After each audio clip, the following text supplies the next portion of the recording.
Muito boa noite, muito bom dia, muito boa tarde. Eu não sei a hora que você está assistindo este vídeo, mas de qualquer forma, seja muito bem-vindo, seja muito bem-vinda para a aula que dentro do currículo do Biblifique é a aula 166. Se você está aqui, caiu de paraquedas, bateu a cabeça, está com amnésia, meu nome é Alexandre Klassen, nós estamos aqui no Biblifique. Biblifique é uma plataforma, uma escola de ensino bíblico prático, mas ao mesmo tempo profundo. Se você der uma olhada em todas as nossas aulas aqui, se essa for a primeira aula que você está assistindo, você vai perceber que a gente realmente é profundo, a gente expõe os textos, expõe a Bíblia, mas traz sempre um fundamento prático para a nossa vida cristã. Nosso objetivo é que você se torne uma pessoa mais madura, uma pessoa mais desenvolvida na sua espiritualidade e na vida cristã, desenvolvendo de fato o caráter de Cristo dentro da tua vida, dentro do teu coração, na prática da tua vida diária. É um prazer estar aqui e o tema da aula de hoje é a ceia do Senhor. A gente tem basicamente dois ritos no Novo Testamento da vida cristã. Embora muitas pessoas queiram desviar um pouquinho desse assunto, né? Queiram encarar esses dois ritos de uma forma que não é tão ritualística. Sim, a coisa, né? A gente tem que impedir ou a gente tem que evitar a religiosidade, mas a gente não está falando de religiosidade aqui, não. A gente está falando de Bíblia. E na Bíblia, quando a gente olha o Novo Testamento, o contexto do Novo Testamento, o contexto do início da igreja, a gente vê, sim, dois ritos muito claros para a vida cristã: o batismo e a ceia.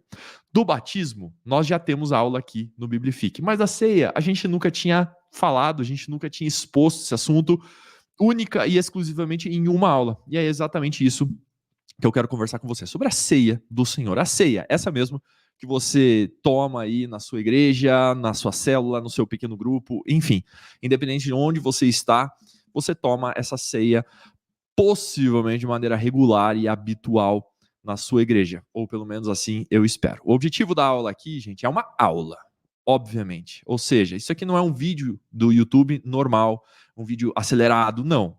O objetivo aqui é uma aula mesmo. Eu vou expor o assunto, a gente vai abrir vários textos, eu vou expor a Bíblia aqui na tela, para a gente ler alguns textos, entender esses textos, entender de uma maneira bem profunda o que significa a ceia. E você vai poder usar esse material aqui para consultas futuras. Você pode assistir essa aula quantas vezes você quiser. Se você está assistindo esta gravação, você pode inclusive acelerar essa aula se você quiser. Beleza? Muito bem. Ceia do Senhor. Para a gente entender plenamente o que a ceia significa, existe um assunto anterior, assunto esse que nós também temos aula, mas eu vou fazer uma introdução aqui nesta aula aqui para a gente entender e firmar bem o conceito, que é o conceito de alianças. A gente precisa entender o que são alianças, que é um modus operandi, digamos assim, de como Deus realiza as coisas, de como é que Deus trabalha. No final das contas, entenda isso. Deus trabalha por meio de alianças. Deus trabalha por meio de alianças. Deus não trabalha de outra forma. Ao longo de todas as escrituras, ao longo de toda a palavra de Deus, a gente percebe que Deus trabalha por meio de alianças. E a ceia, e já estou introduzindo e concluindo a aula, a gente vai ver passo a passo até a gente chegar nessa conclusão, mas a ceia é a celebração da nova aliança. Só que para a gente entender a nova aliança, a gente vai ter que entender várias outras alianças ou a antiga aliança, que é a junção de várias alianças. Mas vamos para a Bíblia, Deixa eu abrir o texto aqui, o primeiro texto que nós queremos tratar, que é Jeremias, no capítulo 31, a partir do versículo 31, diz o seguinte: está chegando o dia, diz o Senhor, em que farei uma nova aliança com o povo de Israel e de Judá. Não será como a aliança que fiz com os seus antepassados, quando os tomei pela mão e os tirei da terra do Egito. Embora eu os amasse como o marido ama a esposa, eles quebraram a aliança, diz o Senhor. E esta é a nova aliança que farei com o povo de Israel depois daqueles dias, diz o Senhor. Porei as minhas leis em sua mente e as escreverei em seu coração. Eu serei o seu Deus e eles serão o meu povo. E não será necessário ensinarem aos seus vizinhos e parentes, dizendo: você precisa conhecer o Senhor, pois todos, desde o mais humilde até o mais importante, me conhecerão, diz o Senhor. Eu os perdoarei, ou eu perdoarei a sua maldade e nunca mais me lembrarei dos seus pecados. O Senhor dá o sol para iluminar o dia e a lua, as estrelas para iluminarem a noite. Agita o mar e faz rugir as ondas. Seu nome é Senhor dos Exércitos, e isto que ele diz: assim como não anula as leis da natureza, não descartarei o meu povo de Israel. Que a gente está vendo aqui um prenúncio, um pré-anúncio de uma nova aliança. Jeremias aqui está profetizando uma nova aliança que viria a ser celebrada, que viria a ser concretizada por meio de Jesus, por meio de Cristo. Ou seja, os profetas, eles já tinham a noção, já apontavam para uma nova aliança. Alexandre, por que uma nova aliança? Simples. Porque a antiga aliança, como o próprio Jeremias diz, e o escritor aos Hebreus, a gente já vai abrir o texto aqui, o escritor aos Hebreus reafirma: a antiga aliança foi quebrada. Na verdade, mais do que isso, a antiga aliança se tornou obsoleta, a antiga aliança se tornou envelhecida, ultrapassada. Olha esse texto aqui, vamos ler, vamos abrir de novo a Bíblia aqui e vamos ler Hebreus, no capítulo 8, versículo 13. Olha só, versículos anteriores aqui, ó, a partir do versículo 7, diz o seguinte: se a primeira aliança fosse perfeita, não teria havido necessidade de outra para substituí-la.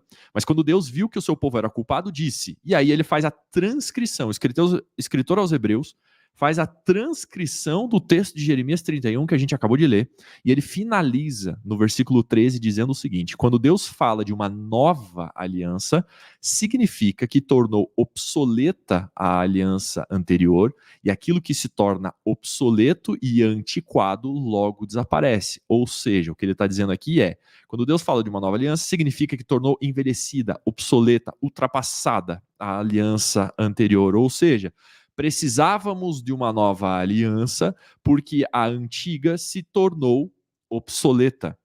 O fato mais importante aqui é que a aliança anterior só se tornou obsoleta porque elas já apontavam, e é isso que a gente vai ver aqui, elas já apontavam para uma nova aliança desde o início. Alexandre, como assim? Deus não prometeu uma nova aliança simplesmente porque a antiga deu errada, mas porque esta nova aliança sempre foi o propósito, sempre foi o objetivo de Deus, sempre foi o objetivo principal de Deus, esta nova aliança. E a aliança antiga, as alianças antigas já apontavam para esta nova aliança. Alexandre, como assim? Me explica. A aliança de Deus com o povo de Israel, ela inicia em Gênesis 12, quando Deus resolve escolher um homem chamado Abrão, que depois tem o seu nome substituído, trocado por Abraão, quando ele faz uma aliança, então, com Abraão. E ele diz, em Gênesis 12, no versículo 1, diz o seguinte: o Senhor tinha dito a Abraão, deixe sua terra natal, seus parentes e a família do seu pai, e vá à terra que eu lhe mostrarei. Presta atenção nisso aqui. Farei de você uma grande nação, o abençoarei e o tornarei famoso, e você será uma bênção para os outros. Presta atenção no versículo 3, que é o principal. Abençoarei os que o abençoarem e amaldiçoarei os que o amaldiçoarem. Por meio de você, todas as famílias da terra serão abençoadas. E esse é um texto interessante e importante, especialmente no versículo 3 aqui. Esse é o texto da primeira aliança, ou primeira cláusula da aliança, a primeira promessa da aliança de Deus com Abraão. Por que, Alexandre, primeira? Porque em Gênesis 15, Deus reafirma essa aliança, falando sobre o descendente de Abraão, prometendo um descendente, e em Gênesis 17, ele reafirma de novo essa aliança com outro detalhe importante, a circuncisão como um sinal da aliança. Mas Gênesis 2 é quando ele inicia, ele dá o seu lampejo dessa aliança para Abraão, dizendo, por meio de você, essa é a parte mais importante da aliança de Deus com Abraão, por meio de você, todas as famílias da terra serão abençoadas. Todas as famílias da terra não são descendentes da carne de Abraão. Você não é descendente de Abraão, muito possivelmente. Porque você não é judeu. Certo? Então, Como é que todas as famílias da terra serão abençoadas por meio de Abraão? Que é uma cláusula, um direito, um parágrafo dessa aliança, desse contrato de Deus com Abraão. Como é que isso acontece? Como é que isso funciona na prática? Paulo explica isso lá em Gálatas, no capítulo 3, a partir do versículo 6. Presta atenção nisso aqui que eu vou ler, que diz o seguinte: da mesma forma, Abraão creu em Deus e assim foi considerado justo. Logo, os verdadeiros filhos de Abraão são aqueles que creem. Opa, aqui a gente já começa a conversar. Os verdadeiros filhos de Abraão são aqueles que creem. Versículo 8. As escrituras previram esse tempo em que Deus declararia os judeus justos por meio da fé. Deixa eu só arrumar uma coisa na minha tela aqui. Muito bem. Aí. As escrituras previram esse tempo em que Deus declararia os gentios justos por meio da fé. Ele anunciou essas boas novas a Abraão há muito tempo, quando disse: todas as nações da terra serão abençoadas por seu intermédio. Portanto, versículo 9, todos os que creem participam da mesma bênção que Abraão recebeu por crer. Opa, peraí, vamos entender isso aqui. Ele diz, seguinte, pessoal, os descendentes de Abraão não são aqueles descendentes da carne. Descendentes de Abraão são todos aqueles que creem, assim como Abraão creu. E ele anunciou essas boas novas a Abraão há muito tempo. Vamos lá, antes disso, creem no quê?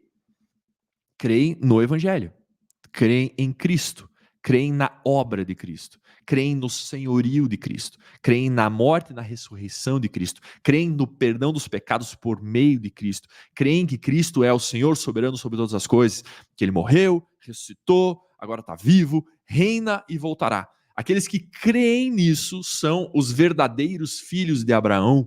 E Paulo diz o seguinte: Abraão foi o primeiro cara evangelizado, porque ele recebeu e anunciou, Deus anunciou essas boas novas a Abraão. Ou seja, o primeiro a receber as boas novas de Cristo foi Abraão, quando Deus disse para ele: todas as nações da terra serão abençoadas por seu intermédio.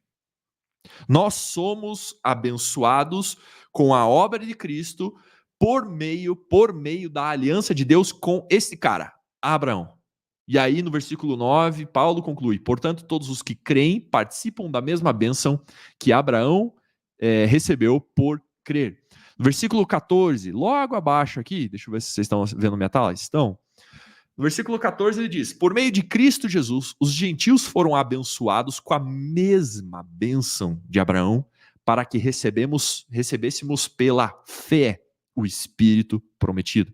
Versículo 15. Irmãos, apresento-lhes um exemplo de vida diária ou da vida diária. Ninguém pode anular ou fazer acréscimos a uma aliança irrevogável. Versículo 16. Pois bem, Deus fez a promessa a Abraão e ao seu descendente. E aqui ele está falando de Gênesis 15, não de Gênesis 12. Eu não vou ler Gênesis 15 aqui, porque o tema da aula não é alianças, o tema da aula é ceia. A gente só está falando sobre isso para a gente chegar lá. Pois bem, Deus fez a promessa a Abraão e ao seu descendente. Observem que as escrituras não dizem aos seus descendentes, como se fosse uma referência a muitos, mas sim ao seu descendente, isto é, Cristo. Olha só que interessante. Paulo está aqui desenhando, costurando este conceito. Qual é o conceito? Nós somos filhos de Abraão porque nós cremos em Cristo, e por nós crermos em Cristo, nós temos todas as bênçãos da aliança de Deus com Abraão. Ou seja, esta aliança de Deus com Abraão, ela se estende a nós por meio da nossa fé em Cristo.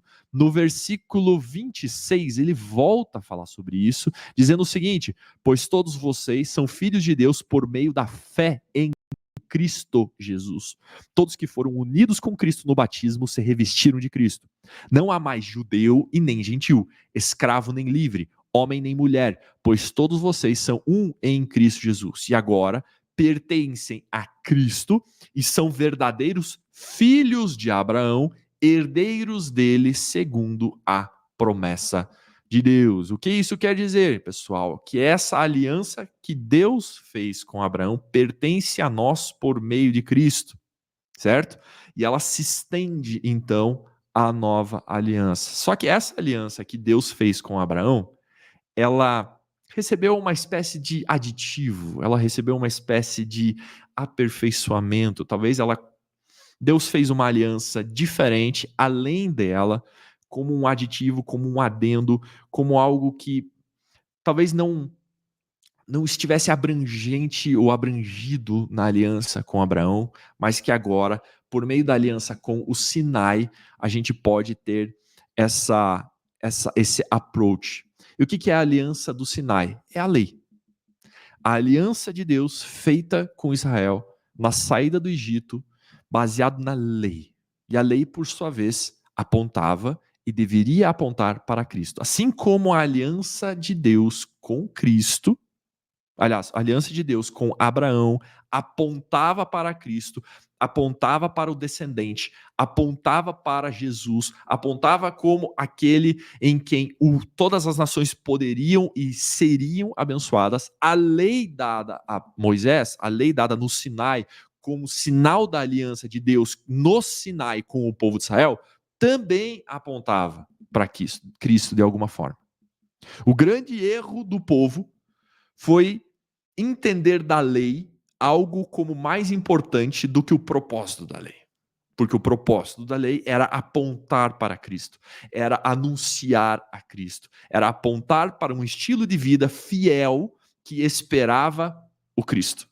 E o povo de Israel nunca entendeu assim, mas esse era o real motivo. Quer ver?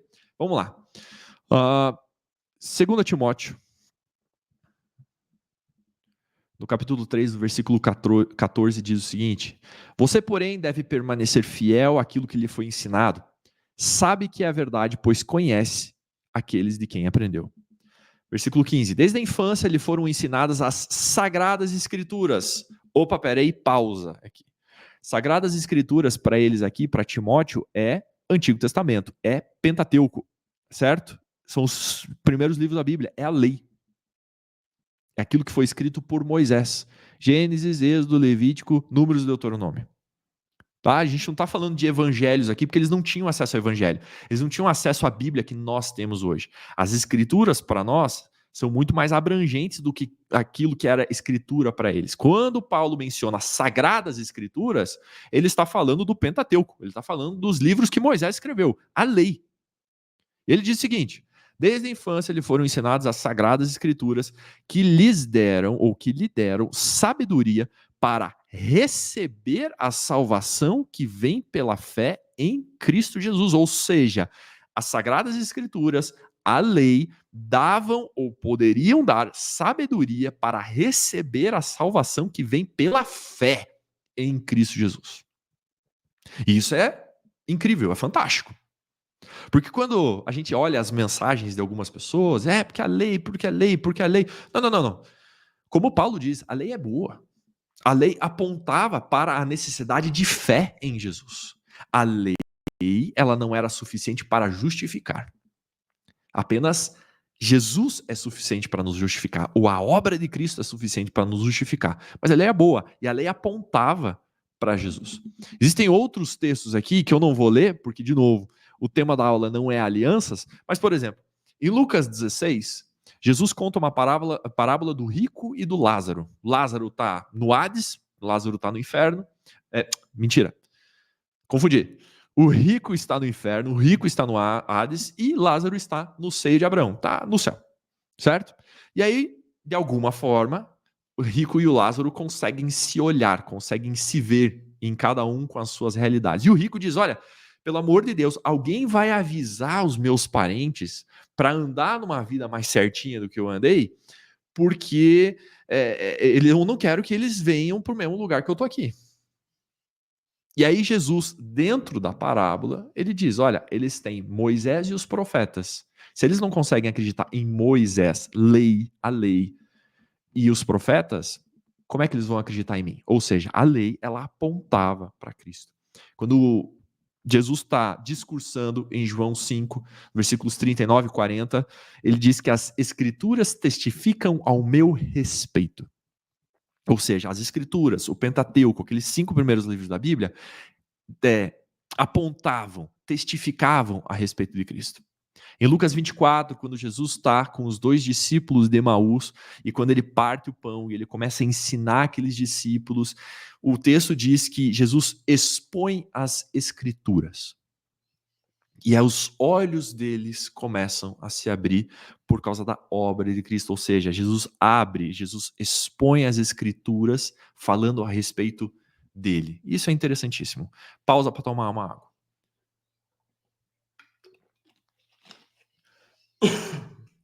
Perdão. Ou seja, a aliança de Deus com Abraão apontavam para Cristo. A aliança de Deus no Sinai com o povo de Israel apontava para Cristo. Existe uma outra aliança aqui que a gente precisa mencionar, que é a aliança de Deus com Davi, que também apontava para Cristo. Olha só esse texto. Vamos abrir o texto aqui. 2 Samuel, capítulo 7, versículo 12, diz o seguinte: Pois quando você morrer e for sepultado com os seus antepassados, escolherei um dos seus filhos da sua própria descendência e estabelecerei o seu reino. Ele é que construirá uma casa para o meu nome e estabelecerei o seu trono para sempre. Obviamente que Deus não estava falando aqui de Salomão ou qualquer outro descendente. Deus estava falando a respeito de Davi. A gente vê em outros salmos e outros textos isso se provando de fato verdadeiro. Ou seja, o que Deus está querendo dizer aqui, o que Deus está fazendo, uma promessa a Davi, de que da linhagem dele, da linhagem real de Davi, surgiria um reino que teria o seu reino para sempre. Certo? E qual é o reino que nós temos para sempre hoje? É o reino de Cristo, certo? Óbvio, de novo, o tema aqui não é alianças, a gente precisa fazer só uma base para nós entendermos ceia. Para nós entendermos ceia, nós precisamos entender um pouquinho, pelo menos, de alianças. O que a gente precisa entender até agora, para agora a gente passar para a parte da ceia? O modus operandi de Deus agir com o seu povo é por meio de alianças. A primeira aliança que ele fez foi uma aliança com Abraão, que prometia um descendente com o qual, ou por meio do qual, todas as nações seriam abençoadas. Ele estava falando de Cristo.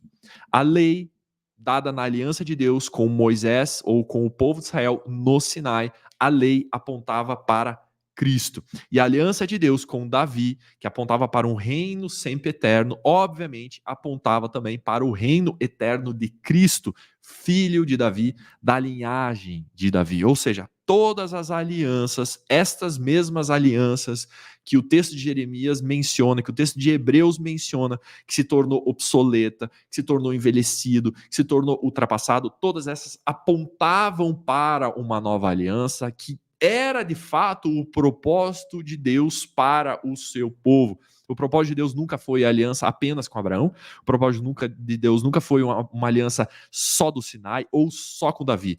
Prometia sempre, apontava sempre para uma nova aliança que abrangeria todas as nações da terra, estabeleceria um reino para sempre e colocaria as leis dadas por meio de Moisés no Antigo Testamento dentro do nosso coração por meio do Espírito Santo. De maneira bem resumida, é isso que significa alianças.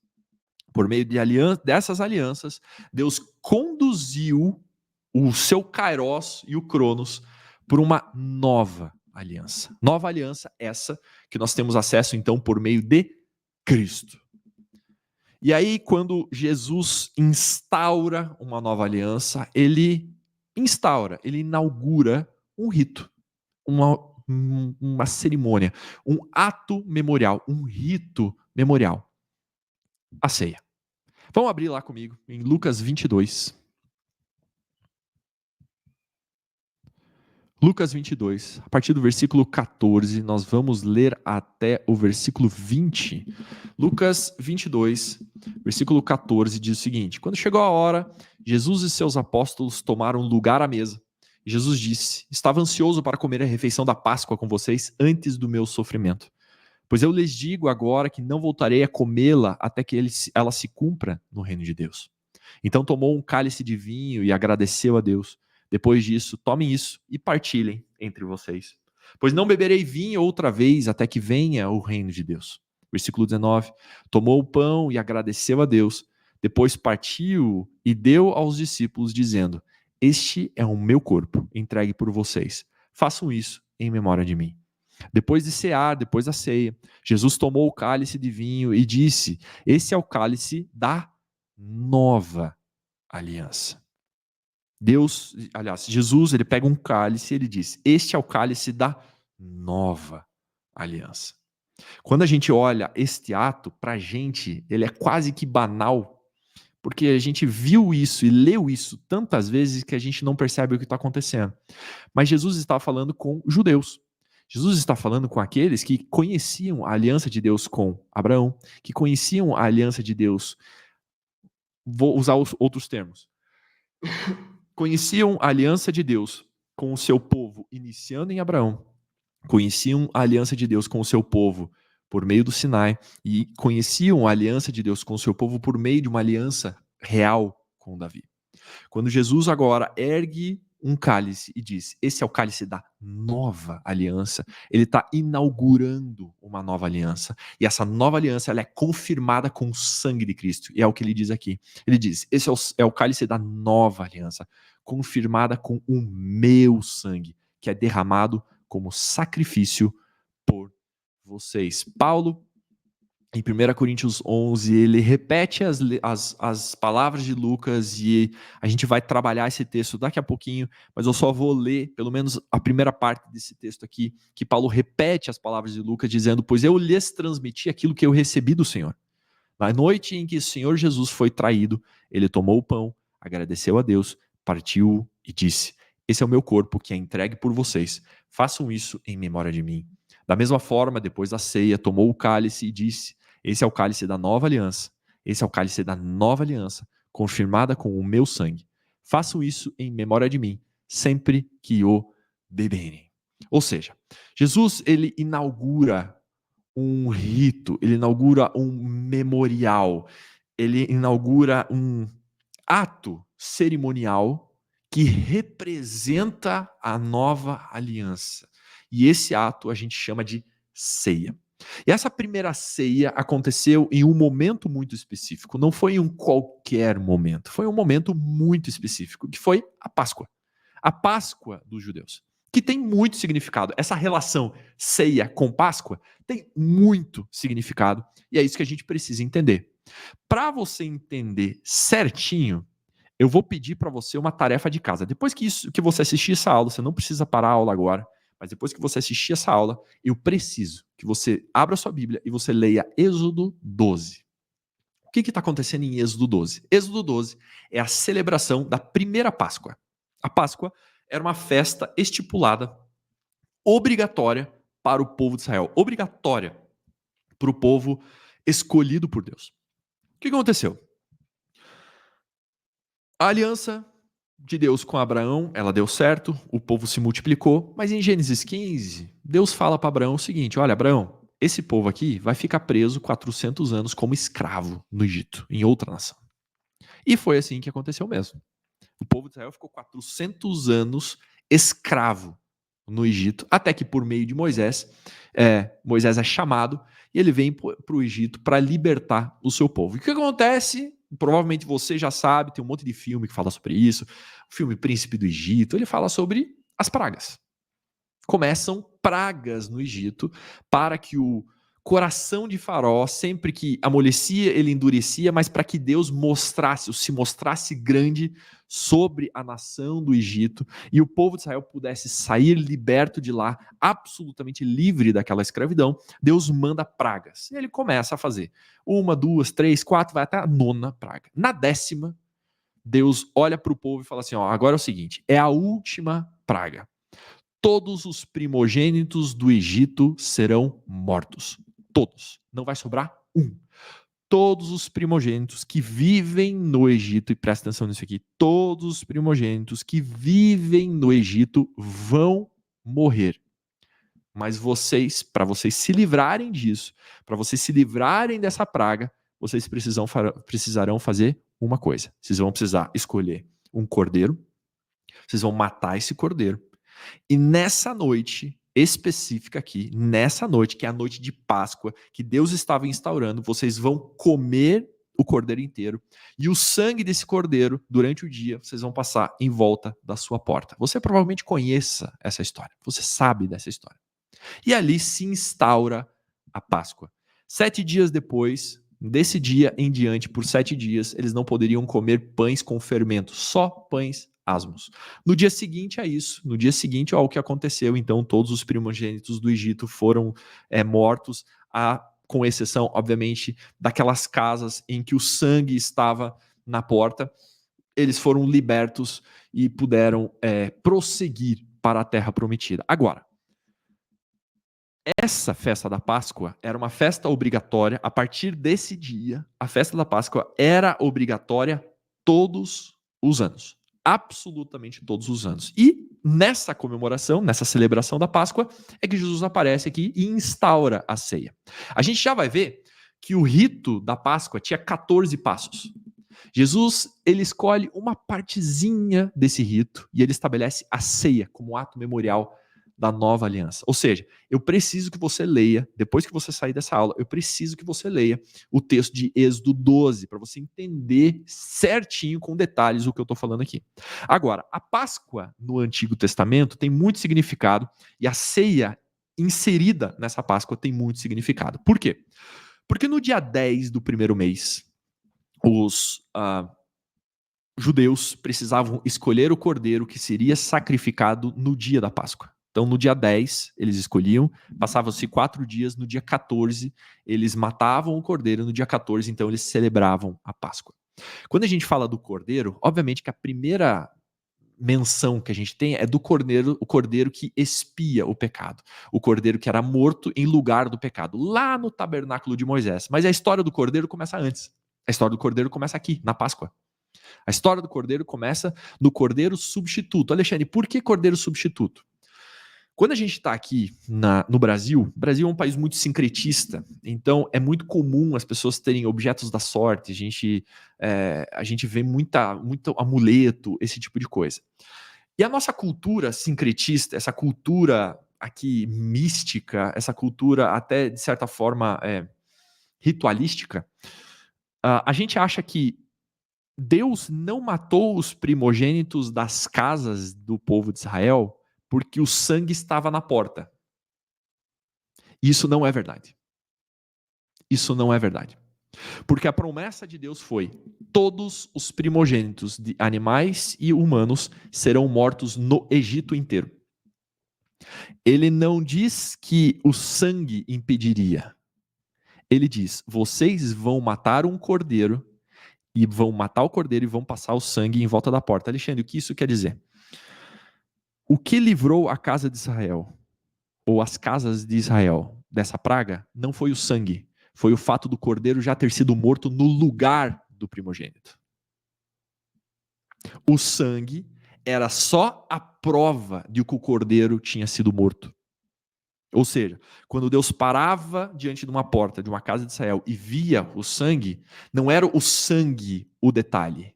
Era o fato de que dentro daquela casa um cordeiro já tinha sido morto no lugar do primogênito. E isso é significativo, porque a gente entende o sacrifício de Jesus. O sacrifício de Jesus não é só aquele que perdoa pecado, mas é que ele substitui a nossa morte. Ele é um cordeiro substituto. Além disso, toda a cerimônia da Páscoa era composta também com pães asmos.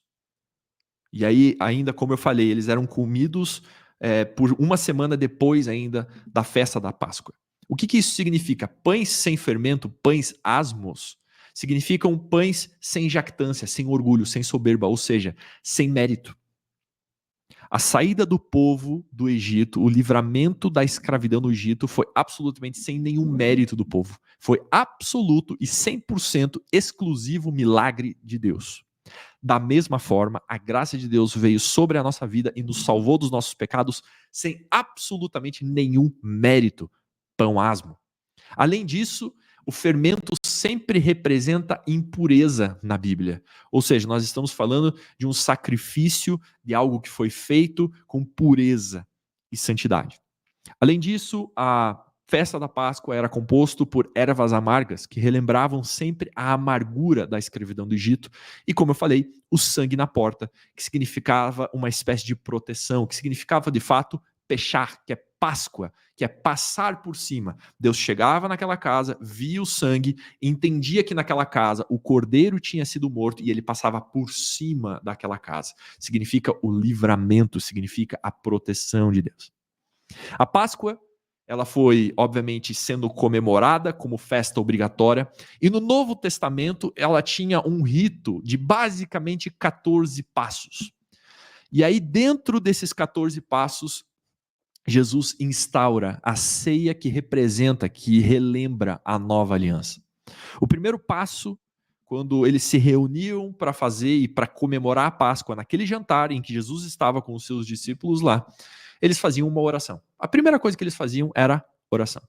Depois disso, eles molhavam o pão sem fermento, esse pão asmo, em um molho ou numa água salgada.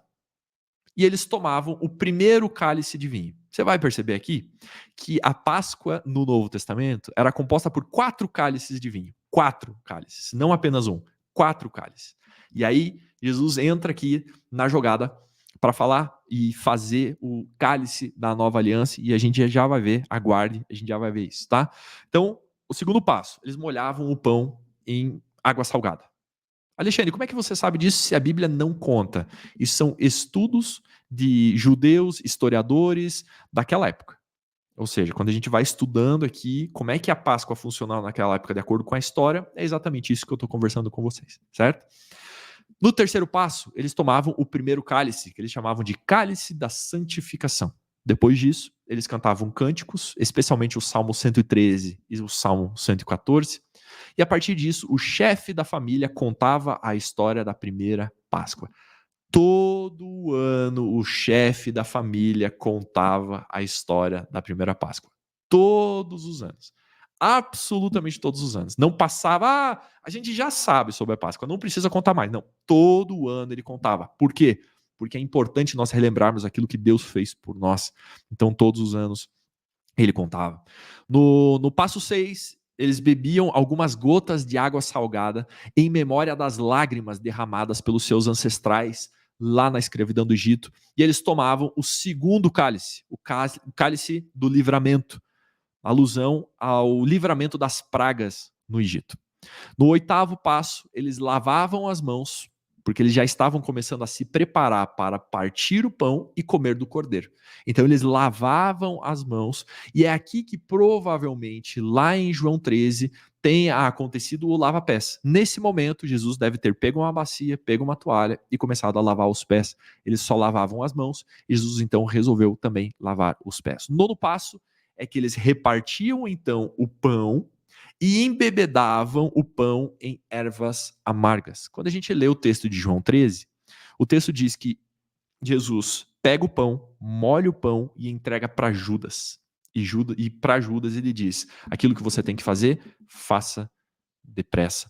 Provavelmente seja nesse momento que todos estavam molhando o seu pão, ele diz: olha, aquele para quem eu der o pedaço de pão molhado, este me trairá. Ele molha o pão nas ervas amargas e provavelmente entregue para Judas nesse momento.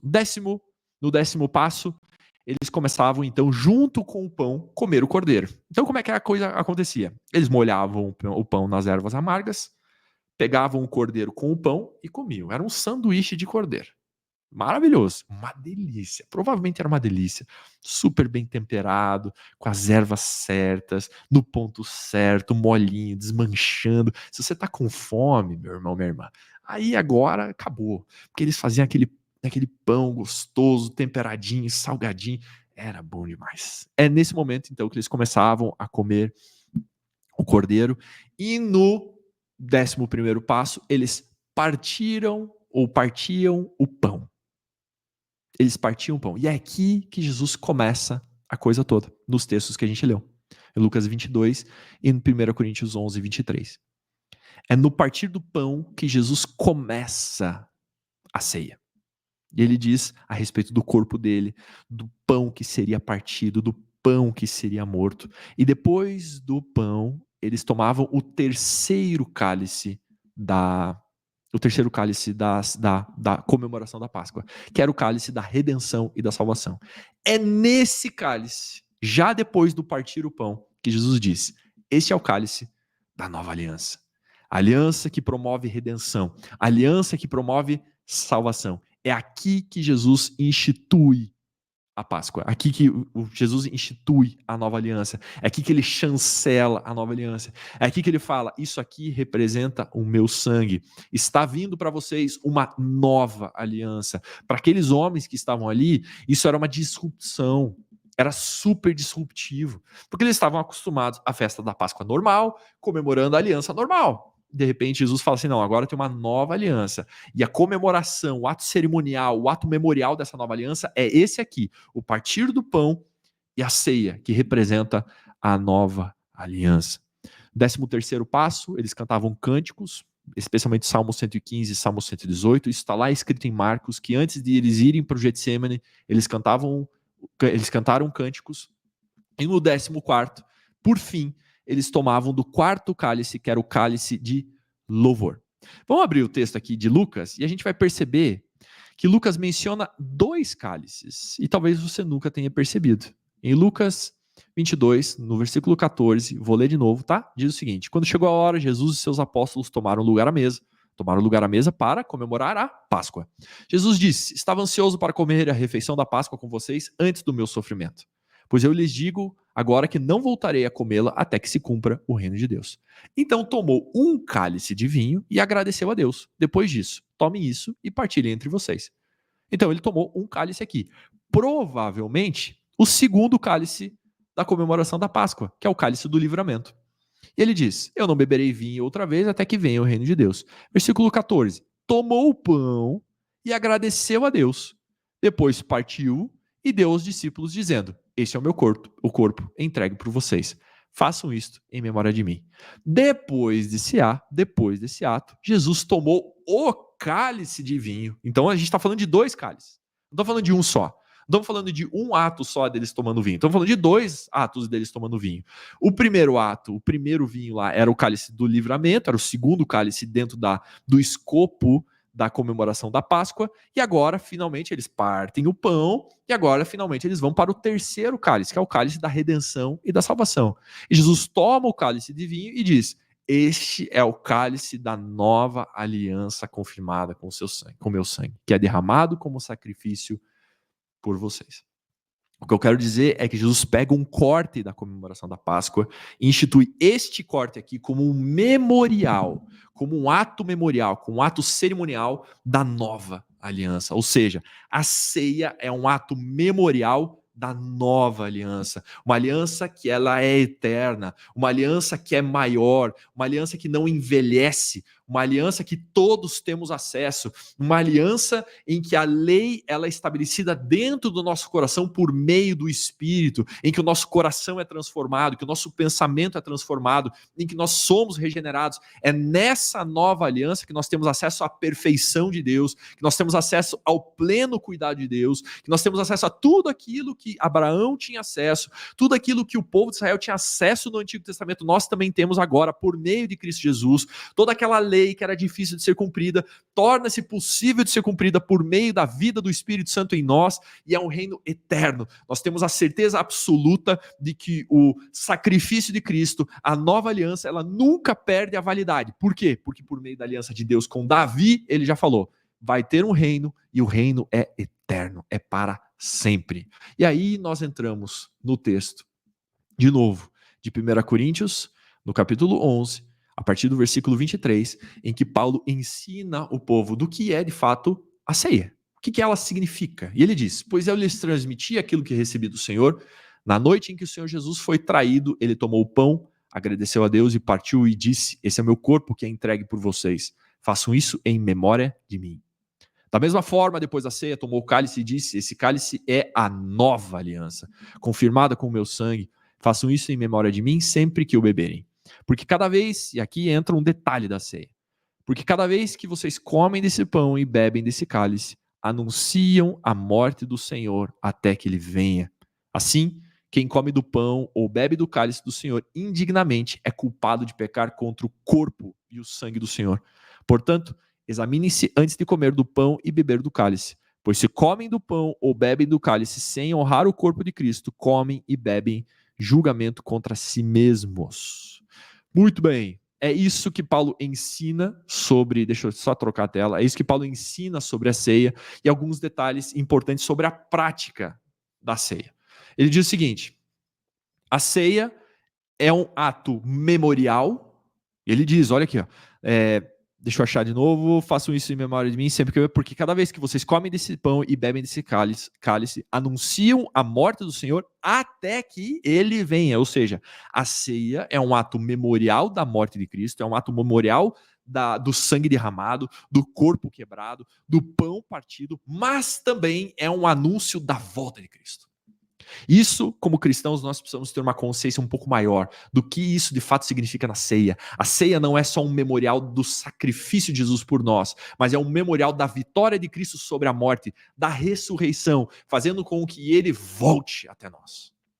Jesus não está morto, a gente não comemora a morte de Jesus. A gente comemora a ressurreição de Jesus por meio da ceia, porque a morte foi vencida por Cristo, a morte teve o seu aguilhão quebrado, a morte não pôde retê-lo, e ele ressuscitou, e agora ele subiu aos céus até que ele venha. Quando a gente bebe a ceia, nós anunciamos a vinda de Cristo. O Apocalipse, a escatologia toda que todo mundo gosta, a ceia é um ato memorial, mas também um ato de profecia, de profetizar a volta de Jesus para os nossos tempos, para essa terra que todos nós ansiamos.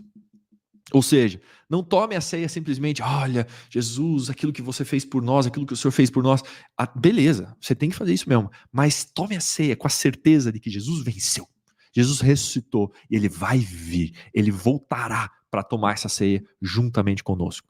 Além disso, Paulo ele sugere que o momento de ceia seja um momento de autoexame. Seja um momento que você precisa se examinar mesmo, de fato. Opa, peraí, como é que eu tô, no final das contas? O sacrifício de Jesus foi tão grande, o sangue santo foi derramado, um homem inocente, absolutamente santo, Deus, que se humilhou em forma de homem, foi espancado, humilhado, foi enxovalhado, foi xingado, foi humilhado. O que eu estou fazendo a partir disso? Como é que está sendo a minha vida a partir disso? Ou seja, a ceia é um momento de autoexame. É um momento que você olha e fala assim, opa, peraí, acho que eu estou vivendo uma vida porcaria. Acho que podia viver uma vida cristã melhor. Acho que a minha vida cristã é imatura, eu acho que a minha vida cristã é superficial, eu acho que Jesus merece mais. É um momento de autoexame. Além disso, Paulo indica, e aqui o texto de 1 Coríntios 11, quando ele fala sobre a ceia, ele indica que a ceia é um momento de comunhão, é um momento de discernimento do corpo de Cristo. É um momento em que a gente discerne de fato o corpo de Cristo. Que a gente discerne que a ceia é tomada por meio de um corpo, não sozinho. Jesus, ele cria a ceia em uma festa em que as pessoas estavam reunidas. Ou seja, a ceia nunca é feita para ser tomada sozinho. A vida cristã nunca é feita para ser vivida sozinho. Provérbios, no capítulo 18, no versículo 1, diz que aquele que se isola insurge-se contra a verdadeira sabedoria. O evangelho ele não foi feito para ser vivido sozinho, foi feito para ser vivido em comunhão. E a ceia é a demonstração dessa comunhão, é a demonstração dessa cola, é a demonstração, um ato cerimonial, um ato memorial dessa cola, de tudo aquilo que Jesus fez por nós e nos transformou em um só corpo. E essa é a grande bronca de Paulo em 1 Coríntios. Deixa eu colocar a Bíblia de novo. E a gente vai ver isso. Essa é a grande bronca de Paulo aqui em 1 Coríntios 11. Por quê? Vamos lá. Vou pegar aqui desde o início, aqui no versículo 17. Nas instruções a seguir, porém, eu não posso elogiá-los, pois quando vocês se reúnem, fazem mais mal do que bem. Primeiro, ouço que há divisões quando vocês se reúnem como igreja. E até certo ponto eu creio. Ou seja, a primeira treta aqui, o primeiro problema na ceia é que existiam divisões. E aí eu falo assim, cara, primeiro, já tem divisões na igreja de vocês. Isso aqui já está errado. Aí ele diz, suponho que seja necessário haver divisões entre vocês para que se reconheçam os que são aprovados. Ou seja, ele não acha tão ruim assim, porque se houver divisões, pelo menos aqueles que estão aprovados, eles vão se destacar. Ele fala, divisões são normais. Não deveria ter, mas são normais. Versículo 20. Quando vocês se reúnem, não estão interessados de fato na ceia do Senhor, ou seja, vocês não estão interessados de fato na comunhão com Cristo. Alguns de vocês se apressam em comer a própria refeição. Detalhe aqui. A ceia, como nós conhecemos hoje, ela virou, obviamente, um rito praticamente mensal nas nossas igrejas. Ou seja, se distribui lá um cálice de suco de uva, um pedaço de pão, um pedaço de bolacha que representa o trigo, e a gente toma a ceia assim, de forma cerimonial na nossa igreja. Mas a ceia, ela sempre foi celebrada dentro de um ato de comunhão, um jantar, um almoço. E é exatamente isso que Paulo está falando aqui. Eu falo assim, olha, quando vocês se reúnem para fazer a ceia, para celebrar a ceia, para estar em comunhão como corpo, vocês trazem a comida de vocês e vocês se apressam em comer a própria refeição. Como resultado, continuando no versículo 21, como resultado, alguns passam fome, enquanto outros ficam embriagados, ou seja, o vinho, o pão e a comida que era para ser para todo mundo, alguns tomam demais, alguns comem demais. Não existe o princípio da comunhão, não existe o princípio do discernimento do corpo, não existe aquele princípio de vamos estar todos juntos aqui. Não existe isso. Ele diz, será que vocês não têm casa onde comer e beber? Ou seja, é para ir para lá e para comer e beber? É melhor comer em casa. A comida e a bebida na ceia é para celebrar a comunhão em Cristo. É um ato memorial, é um ato cerimonial para Cristo. Ou querem mesmo envergonhar a igreja de Deus e humilhar os pobres? Que devo dizer? Querem que eu os elogie? Certamente não os elogiarei por isso. E aí ele continua, no versículo 23, aquilo que nós já lemos. Eu lhes transmiti aquilo que recebi do Senhor. Na noite em que Jesus foi traído, ele tomou o pão, etc. e etc. O que isso quer dizer, gente?